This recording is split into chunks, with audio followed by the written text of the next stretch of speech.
అమ్మా ఈ బాక్స్ ఎక్కడ కొన్నావమ్మా? భలే బాగుందమ్మా. దీనికోసం నేను ఎంత వెతికానో దొరకనే లేదు. నాకు ఇది కావాలమ్మా.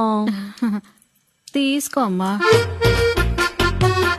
అమ్మా ఈ ఫ్లవర్ వాజ్ ఎక్కడ తీసుకున్నావమ్మా? సంతలో తీసుకొచ్చాను. హా కూతురు వస్తుంది, 1-2 ఎక్స్ట్రా తీసుకురావాలని తెలీదా నీకు? అన్నా, మీ అల్లుడు గారు ఎప్పుడు మీ గురించి అడుగుతూనే ఉంటారు నాన్న. ఎందుకమ్మా? వరకట్నం మొత్తం ఇచ్చేసాం కదా. పో నాన్న, ఎప్పుడు చూడు ఇంత పెద్దిల్లు ఎందుకు నాన్న మీకు?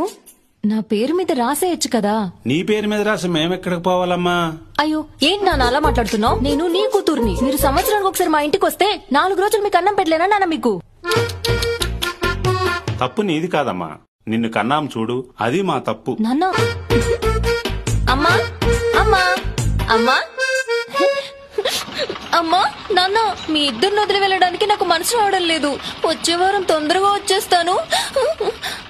కొత్త చెప్పులు ఎప్పుడు కొన్నావమ్మా? ఇవి నావి కావే, పక్కింటి ఆవిడవి. అవునా, సరే అమ్మా. నాన్న ఆటో ఛార్జీలకు ఒక 1000 రూపాయలు ఫోన్ పే చేయి నాన్న. అది